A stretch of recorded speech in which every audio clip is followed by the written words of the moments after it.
তো গাইজ, আপনিও কি ইসেকাই এবং রোম্যান্স অ্যানিমে দেখতে দেখতে বিরক্ত হয়ে গেছেন? তাহলে এই ভিডিওটি আপনার জন্য।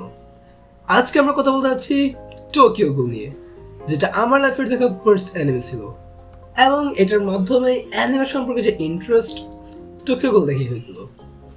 টোকিও গhoul টোটালি একটা ডিফারেন্ট টাইপের অ্যানিমে। ম্যাক্সিমাম আমরা যেমন দেখে থাকি ইসেকাই আর রোম্যান্স, অথবা আমরা যদি অন্য জনারের ভিতরে যাই, ওই ডিমন্স, ওই মনস্টার্স, ওইগুলো ঘুরে ফিরে একই জিনিস। বাট টোকিও গhoul একটু ডিফারেন্ট জিনিস। টোকিও গhoul হচ্ছে গোলস নিয়ে খুবই ব্রুটাল অ্যান্ড অলসো ইমোশনাল একটা অ্যানিমে। টোকিও গhoul যদি আমি তোমাদেরকে একটু ছোট করে বুঝাতে চাই, টোকিও গhoulর ওয়ার্ল্ডটা হচ্ছে এমন জায়গায় বেস যেখানে দুই প্রকার প্রাণী থাকে, মানুষ এবং গোলস। গোলস হচ্ছে তারাই যারা জীবনযাপন করার জন্য মানুষ খায়, অ্যান্ড মানুষরা গোলস খায় না, অফকোর্স। মানুষরা মানুষের খাবারই খায়, বাট গোলসরা মানুষ খেয়ে জীবনযাপন করে থাকে।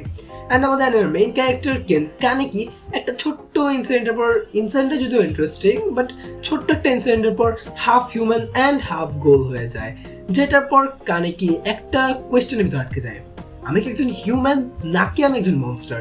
অ্যান্ড শুরুর দিকে সে হিউম্যানস খেতে না চাইলেও একটা টাইমে তার বাস্তবতা মেনেই নিতে হয়। অ্যান্ড তারপরে অ্যানিমের মেইন টুইস্ট শুরু হয়। অ্যান্ড এই অ্যানিমেটাকে যদি আমি রেটিং দিতে চাই, টোটালি 9/10। অ্যান্ড ওয়ান কাটসি, কজ যারা মাঙ্গা পড়ছে তারা জানে ভাই।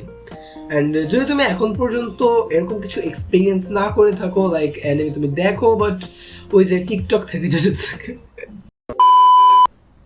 তুমি যদি জুজুৎসু কাইসেন নারুটোর ভিতরে এখন পর্যন্ত আটকে থাকো, তাহলে মাস্ট ওয়াচ অ্যানিমে ভাই।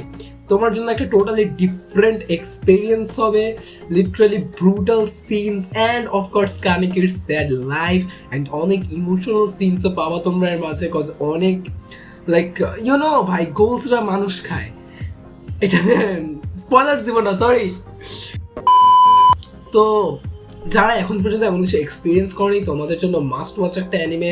অ্যান্ড যারা ব্রুটালস অ্যানিমে দেখতে পছন্দ করো বা ব্রুটাল সিনস পছন্দ করো অথবা ইমোশনাল কিছু পছন্দ করো, তোমরা এটা দেখতে পারো। বাট যারা ব্রুটাল অ্যানিমে পছন্দ করে তারা ম্যাক্সিমামই টোকিও গhoul দেখে ফেলছে, বাট তুমি যদি না দেখে থাকো তাহলে মাস্ট ওয়াচ।